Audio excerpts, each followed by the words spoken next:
the deep dark of the West Virginia woods, a man stays perfectly still, hidden. Through the trees, he watches a creature move in the moonlight. It's massive, on 4 legs, covered in what looks like dirty, matted white fur. It lumbers to the edge of a stream and kneels. The man braces himself, expecting to see it lower a long snout to the surface, but it doesn't. Instead, it reaches forward. He sees huge, long, dexterous fingers break the quiet surface, scooping water with a gesture that is chillingly, impossibly human. What he's looking at isn't using paws, it's using hands. But the true question isn't just what that thing is. It's who is the kind of man that goes looking for it in the first place. The man was Ed Rollins, and he wasn't looking to find a monster. He was looking to prove one didn't exist. To understand that moment of terror, the moment a man's belief in the world is broken by a pair of impossible hands in the dark, we have to go back to late 1994. Ed Rollins was a Navy veteran, an experienced hunter, a man who trusted logic and the evidence of his own senses. He had heard the local stories, the whispers of a winged man around Point Pleasant, and he found them unsatisfying. Folklore, campfire tales.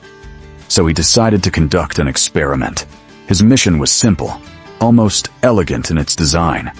He would go to the heart of the legend, the infamous TNT Area, a sprawling, derelict military site from World War II, officially known as the McClintock Wildlife Management Area, a place of concrete bunkers half swallowed by the West Virginia forest, a place with its own dark reputation. He would go there, spend the night alone, and find nothing. He would document the absence, the quiet, the sheer lack of anything monstrous. A perfect debunking. His rational worldview was tested almost immediately, but not in the way he expected. A powerful, unnatural smell. A terrible pungent odor, thick in the humid night air, like rotten eggs or sulfur. He paused, taking it in. A logical explanation clicked into place. Of course. This was a former ordnance works. Decades of chemical production, of decay. There would be residue. He filed the data point away and pushed deeper into the trees, his confidence unshaken. And then came the sound. It wasn't the wind. As a hunter, Ed knew the sounds of the forest intimately. He knew the light tread of a deer, the rustle of a raccoon. This was different. This was heavy brush breaking. There was a snap of a thick branch, a deep crunch of leaf litter under a significant weight. It was large, and it was clumsy. It moved with a powerful awkwardness that didn't match any known local wildlife. His skepticism, once a shield, was now becoming a question. That sound was not on his list of possibilities. That sound was an anomaly. His mission to find nothing was suddenly colliding with the undeniable presence of something. And a tense, primal curiosity began to burn through the cold logic. He had to know. He started moving, quietly, toward the sound. And what he saw broke something inside him. The rational world, the one Ed Rollins had built his life upon as a sailor and a hunter, fractured under the pressure of that sight. For a long moment, there was no thought, only a cold, primal paralysis. Then, the instinct took over. He didn't run, not at first. He backed away, slowly, one step at a time, his eyes locked on the space in the darkness where the thing had vanished. He couldn't risk turning his back to it. Only when he felt the cold metal of his vehicle against his spine did the spell break. He threw himself inside, fumbling with the keys, his breath a ragged sob in the sudden silence of the cab. The drive back was a blur. The confident debunker was gone, replaced by a man whose map of the world had just been torn to pieces. But terror, when it lingers, can curdle into something else, an obsession. Sleep offered no escape. It only replayed the impossibility of what he'd witnessed. In the quiet of the night, a new resolve began to harden. He had to understand. It was no longer about proving a myth wrong. It was about proving he wasn't insane. The hunter became a researcher. He traded the West Virginia woods for the suffocating silence of local libraries and county archives. Days blurred into a haze of faded ink and brittle paper.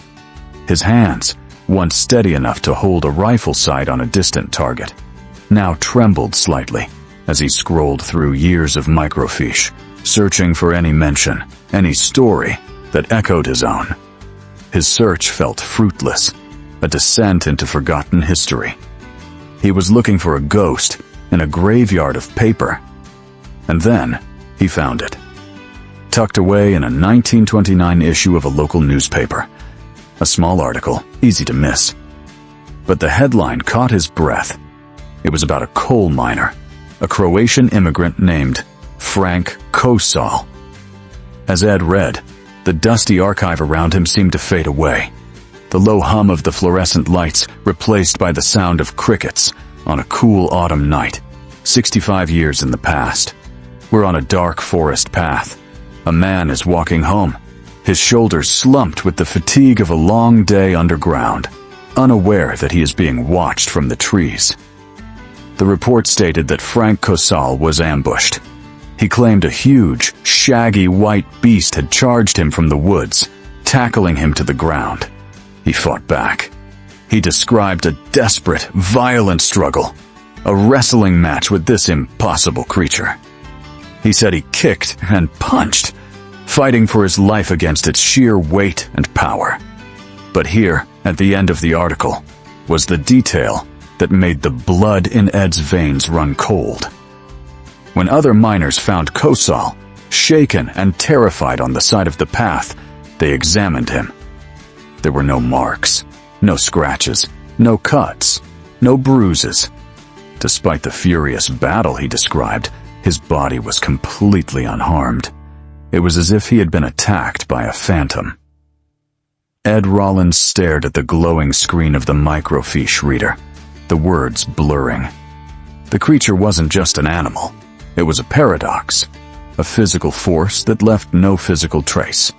He thought he had found a historical echo of his own encounter, a lonely data point separated by decades. But he was wrong. He was beginning to understand that his sighting in 1994 wasn't just an echo of the past. It was a tremor. And the earthquake was still to come. The earthquake arrived, not as a single violent rupture, but as a cascade of tremors that shook the quiet hollows of West Virginia throughout the mid-1990s. Ed Rollins was no longer alone. The reports began as whispers, passed between neighbors over crackling phone lines and in the aisles of grocery stores. In Boone County, a car filled with women slammed on their brakes as a tall, woolly white creature walked directly into the beam of their headlights before vanishing into the brush. Then, in Kanawha, 2 children playing near a creek bed saw it watching them from the tree line, remembering only its unsettling, dull, soulless eyes. One after another, the accounts painted a picture of impossible consistency. A bipedal form, standing over 6 feet tall. A coat of thick, matted, dirty white fur, described not as hair, but as wool. And on its head, small, ram-like horns. The pattern was too clear, too persistent to be ignored. It needed a name. And so, grasping for a word that could contain the sheer strangeness of it all, the people of West Virginia began calling it the Sheepsquatch. Of course, the logical mind scrambles for an anchor in such moments. The most common explanation offered was a simple one. A black bear, suffering from a severe case of mange. It's a condition that causes hair loss and skin discoloration. A plausible theory for a strange, pale animal seen at a distance. But the details, those stubborn, recurring details, refuse to fit into that neat box. Bears afflicted with mange have patchy, irritated skin, not a dense fleece of wool. They do not possess horns. And while a bear can stand on its hind legs for a moment, Witnesses consistently described a creature that walked upright with a sustained, unnervingly human-like gait. The Sheepsquatch was not a case of mistaken identity. It was something else. This creature, this tangible paradox of flesh and bone, had solidified into a legitimate, unsolved mystery. But it was not the only strange energy stirring in the ancient heart of the Appalachian Mountains. Hundreds of miles south, a different kind of mystery was unfolding. One not of flesh and blood, but of pure, inexplicable light. The Sheepsquatch, however, wasn't the only strange energy stirring in the Appalachian Mountains. 100 miles south, a different mystery was challenging not just a lone veteran, but the United States government itself. To understand this, we need to meet a man named C.W. Smith. He wasn't a thrill seeker or a storyteller.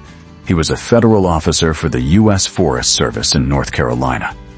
A man whose entire career, his entire way of thinking, was built on a foundation of order, of facts, and of trusting the official reports handed down to him. The world was meant to be logical. That was his job. Then came one night in the mid-1980s. Officer Smith was on patrol, stationed at a place called Wiseman's View. It's a famous overlook, a stone ledge peering out into the immense dark bowl of the Linville Gorge. The air was still. It was the kind of deep mountain quiet where you feel like the only person left in the world. And then it happened. From the blackness of the gorge below, a light just turned on. It wasn't a beam. It was an orb, red, bright, and according to him, about the size of a basketball. It rose silently from the depths. No sound of an engine, no flicker of a flame. It just hovered there, a perfect, impossible sphere of red light hanging in the empty air. He watched, frozen, as the single orb split into two distinct lights. They moved apart, held their position, and then just as quietly, merged back into one. Then, it was gone. For a man like C.W. Smith, this was more than just a strange sight. It was a crisis, because he knew, almost by heart, the official United States Geological Survey report on this very phenomenon. It was USGS Circular 646. The report he was taught to trust, the one he was expected to quote to any curious tourist. It stated, with dry certainty, that the legendary Brown Mountain lights were nothing more than the headlights of distant cars and trains. Mundane sources. Explainable. But what he saw wasn't a headlight reflected over a mountain. It wasn't mundane. It was a silent, basketball-sized orb of fire that defied the very report he held as fact. This created a profound dissonance in him, a quiet fracture between the world he was paid to believe in and the world he had just witnessed with his own eyes. So what does a man do? What happens when the person tasked with upholding the official story becomes undeniable proof that the story is a lie? And if the government was wrong about this, what else were they wrong about? That question we left off with. What happens when the government is proven wrong? For a man like Officer C.W. Smith, it was a crisis of conscience. But the answer to his dilemma, the proof that his own eyes weren't lying, doesn't start with him. To find it, we have to go back. Back to 1913, when the official story was first carved into stone. That year, the U.S. Geological Survey sent investigators to Brown Mountain. They were there to solve the mystery once and for all, to quiet the local talk. Their conclusion was simple, clean, and dismissive. The report they published, USGS Circular 646, stated the lights were nothing more than the headlamps of locomotives moving along tracks in the distant Catawba Valley. It was a tidy explanation, an easy way to close the file. For years, that was the accepted government story. Case closed. But then, in 1916, nature itself offered a rebuttal. A catastrophic storm. A storm that would be seared into memory as the Great Flood of 1916 descended upon the region. This wasn't just rain. This was a deluge. Rivers exploded their banks, and a wall of water tore through the Catawba Valley. The sound was a constant, deafening roar, as entire bridges were ripped from their foundations and tossed aside like toys. Miles of heavy steel railway track were twisted into mangled ribbons of metal or buried under landslides. The entire rail system, the very source of the official explanation, was annihilated. For weeks, the valley was silent. All train traffic had completely ceased. There was nothing. It was the perfect, if tragic, natural experiment, a control variable that no scientist could have ever designed. And in that silence, under the dark sky over a broken landscape, the people on the mountainsides watched. And they waited. And the lights returned. Night after night, the silent, glowing orbs appeared, floated, and vanished over a valley where no train could possibly run. It was undeniable proof. The locomotive theory wasn't just unlikely, it was impossible. Nature itself had screamed the truth, providing a perfect scientific control that demolished the official story. But a strange thing happens when an official story is proven false. It doesn't always go away.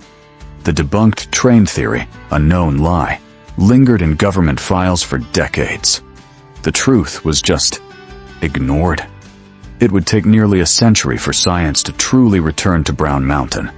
Not to dismiss it this time, but to measure it, to capture it. Armed with technology the USGS in 1913 couldn't have dreamed of, a new team of scientists set out to finally record what was actually there. And what they found. But before we see what they discovered, it leaves us with that lingering question from 1916. The flood gave undeniable proof that the government's story was wrong. So, why hold on to it? Why did they try to dismiss the lights so quickly in the first place? I'm genuinely curious what you think the real reason was. Let me know your theories in the comments. A century after that flood, a group of scientists decided they had enough of the questions. The speculation, the folklore, the failed explanations. It was time for an ending.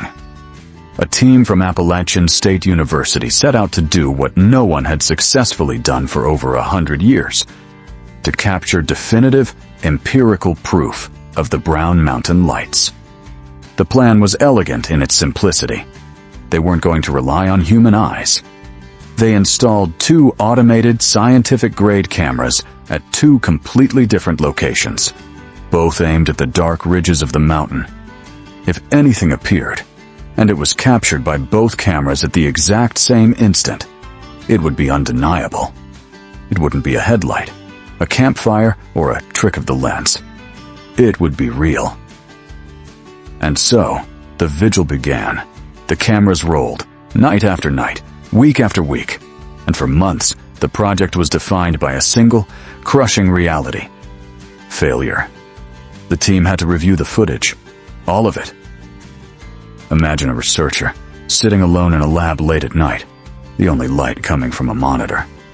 The hum of the machine is the only sound. They click through the video files. The screen is a river of darkness, punctuated only by false alarms. A flash of a distant plane's landing lights. The brief flare of a camera artifact. Then, more black. This went on for 6,300 hours. It's hard to even comprehend that amount of time. It's 262 days of continuous empty footage. It's the feeling of hope slowly eroding with every click of the mouse. The weight of all that nothingness, all that darkness pressing down. The team was exhausted. Frustration was mounting. They were chasing a ghost, and the ghost was winning. And then it happened. On the night of July 16, 2016, a researcher was doing their duty, clicking through yet another night's empty recordings. Black screen, black screen. And then, a light. Not a flicker, not a faint smudge. On the monitor, a bright, distinct orb appeared out of nowhere. It glowed with a soft, internal energy. And then it simply vanished. The researcher leaned in, their heart starting to pound. They rewound the footage. It was there. They checked the logs from the second camera, and their breath caught in their throat. The second camera, miles away, at a different angle, had captured the exact same event at the exact same millisecond. That was it. That was the moment. After a century of whispers, a century of debate, a century of official denial, science had finally done it. This was the first ever verifiable, undeniable video evidence of the Brown Mountain Lights. It was no longer a legend. It was a proven, scientific phenomenon. But in their moment of triumph, as they celebrated this incredible breakthrough, a new, much stranger reality began to sink in. By proving that the lights were real, they had also proven they were impossible. The triangulation from the two cameras didn't just confirm the lights' existence, it ruled out every single rational explanation they had. They had finally proven the lights were real. Now they were faced with a much harder problem, proving what they were. With the evidence secured, the question changed. It was no longer if the lights existed, but what they were. And the leading scientific theory is, in its own way, as strange as the phenomenon itself. Deep inside the bedrock of the Appalachians, a principle from physics offers a possible source. It's called piezoelectricity. The mountains are veined with massive deposits of quartz. And when tectonic pressure, the slow, immense grinding of continents, squeezes these crystals, they respond. They generate a powerful electric charge. The theory proposes that this charge becomes potent enough to ionize pockets of air, tearing electrons from their atoms and creating contained, glowing spheres of plasma. The very orbs of light, seen for centuries, are now potentially explained not as spirits, but as a direct, physical manifestation of geology itself. And for a moment, this feels like an answer. Rock, under pressure, creating light. But this is not the most incredible part of the discovery. The true mystery is the trigger. And if you miss this next detail, you miss the one thread that could connect this mountain of light to the creature with human hands. Researchers noticed a correlation. The light's appearances often aligned with days of high Q index, a measurement of geomagnetic storms. This suggests the trigger isn't coming from within the Earth alone. Energy from the sun, carried on the solar wind, strikes our planet's magnetic shield. And it's theorized that some of that energy is funneled down, activating the ancient electrical potential waiting within the mountain. The Brown Mountain Lights, then, are not ghosts. They are not headlights. One researcher described it with perfect, simple clarity. He was watching the mountain interact with the solar system. Imagine pulling back, away from the dark ridge of the mountain, up through the thin atmosphere, until you can see the Earth itself, wrapped in the invisible currents of its magnetic field. You see the solar wind, a stream of charged particles from a star 93 million miles away, washing over our world. And you see that cosmic energy finding a conduit, a path down to a single point on the globe, where it meets the pressurized quartz deep inside the Appalachians, causing the very ground to glow.